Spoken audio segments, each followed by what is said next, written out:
श्री श्री 1008 श्री युवराज स्वामी रामकृष्णाचार्य जी महाराज को social media पर follow करके दिव्य सत्संग का आनंद प्राप्त करें।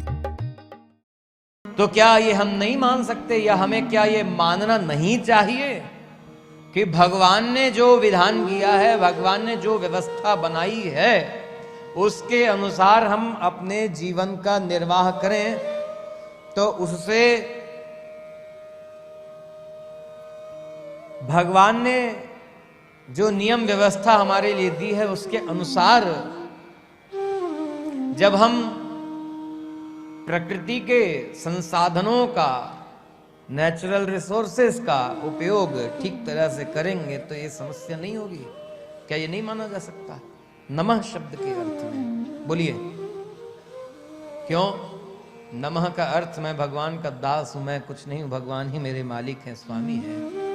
तो मालिक क्या करता है और सेवक क्या करता है? क्या सेवक का अधिकार दास का अधिकार है?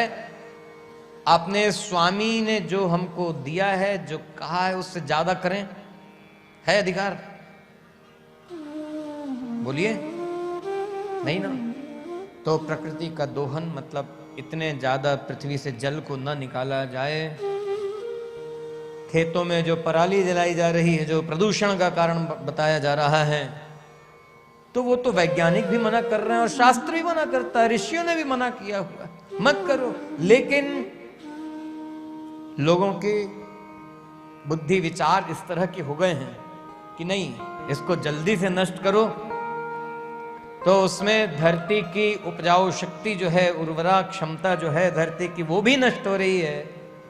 खेत में आग लगाने पर, पराली को जलाने पर, और फिर नष्ट हो चुकी, कम हो चुकी उस उर्वरा शक्ति को,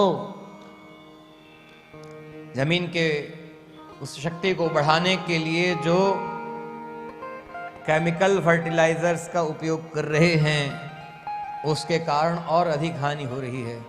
तो ये गड़बड़ियां किसकी हैं? तो बताइए, भगवान के दास होकर के रहा जाए, भगवान की बात को मान करके उनके आज्ञा को पालन करके रहा जाए, तो हमारे जीवन में से दुख समाप्त नहीं होगा, कम नहीं होगा? बोलिए, हो जाएगा कि नहीं? बस इतनी ही बात समझने की है। तो तापत्रय का नाश कब होगा? जब हम भगवान के चरण शरण होकर के, भगवान के दास होकर के रहेंगे, भगवान के बताए व्यवस्था नियम के अनुसार अपने जीवन को चलाएंगे, लोगों के जीवन को चलाने में सहयोग करेंगे, तब।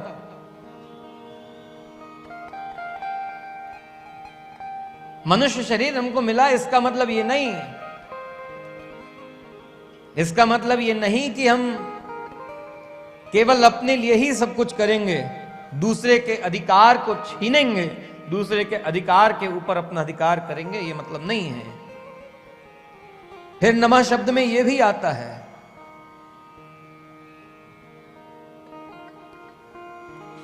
जब मैं हूं ही नहीं कुछ, भगवान ही मेरे सब कुछ हैं, कौन?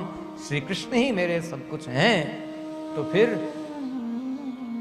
मुझे अर्थात जीवात्मा को, हम जीवात्माओं को भगवान के द्वारा की गई इस सृष्टि में जो कुछ प्राप्त है, इस जगत में जो कुछ प्राप्त है, उसका समुचित उपयोग करना चाहिए।